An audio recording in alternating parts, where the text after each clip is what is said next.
Je vois parfois des femmes, que ce soit des clientes à moi, que ce soit des amies ou des femmes que je vais rencontrer dans ma vie par la voie professionnelle ou peu importe, qui ont comme du mal à comprendre, à poser et à affirmer le fait qu'elles ont le droit d'avoir des standards, qu'elles ont le droit d'avoir des revendications, des exigences, des minimums acceptables, des choses qui sont pour elles la base de ce qu'elles peuvent accepter.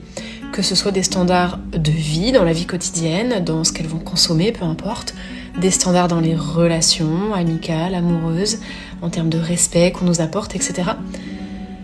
Comme si finalement, on nous avait beaucoup, en tant que nana, en tant que femme,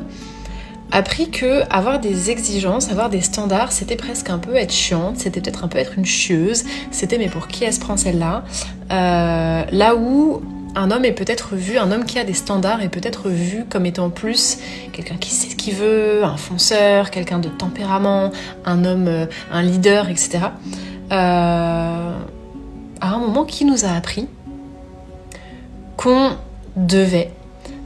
se contenter de ce qu'on nous donne et qu'on n'avait pas le droit de poser des standards. Attention, je parle pas forcément de choses extraordinaires, j'entends même des choses basiques du quotidien, y compris dans les relations. Tu as le droit de te dire, et de verbaliser d'ailleurs, de poser en toi ou autour de toi, aux autres aussi, voilà la manière dont moi j'estime que j'ai envie d'être traitée, voilà ce que moi j'apporte et voilà ce que je veux recevoir aussi. Qui nous a dit qu'on devait nous suradapter aux façons de faire des autres, qu'on devait presque s'estimer heureuse si on nous donnait ça ou ça, et que fallait surtout pas trop en attendre plus. Sache que ce soit dans ton quotidien, dans tes relations, peu importe la nature de ces relations, amoureuses, amicales, peu importe, tu as le droit, c'est tout à fait sain, et c'est un droit qui t'est absolument strict et personnel, c'est ta vie, tu as le droit de dire: voilà moi ce que j'attends d'une relation, voilà moi ce que j'attends d'un homme, voilà moi ce que j'attends d'une amie, d'un ami.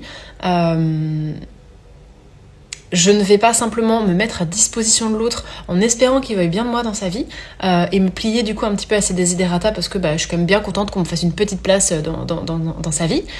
Mais voilà moi ce que j'attends. En termes de valeurs, en termes de comportement, en termes de moments partagés, en termes de réciprocité, en termes de respect, en termes d'ouverture d'esprit, en termes de liberté, peu importe. Voilà moi ce que j'attends, voilà ce que j'ai à apporter, voilà ce que j'ai à poser sur la table, voilà qui je suis et ce que je propose. Si ça te plaît, c'est magnifique. Si ça ne te plaît pas, on n'est peut-être pas fait pour graviter dans la même vie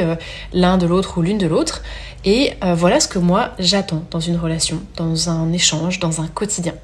Tu as le droit de poser des standards, d'avoir des standards, d'y réfléchir déjà et de les poser. Si c'est un petit peu difficile pour toi, ce que je comprends, oh comme je comprends ça, n'hésite pas à venir en accompagnement avec moi. On peut déjà ensemble réfléchir à quels seraient tes standards, tes envies, tes besoins, tes désirs, tes limites, et après réussir à les poser, bien évidemment avec respect. On n'est pas là pour être dans la confrontation, mais à simplement être toi aligné avec tes standards et savoir les poser, savoir dire, faire des choix, te positionner, adopter une certaine posture et dire voilà ce que j'attends de mes journées, de ma vie, de mes relations, qui même me suivent. En tout cas, c'est ma vie et c'est ainsi que j'aimerais la mener.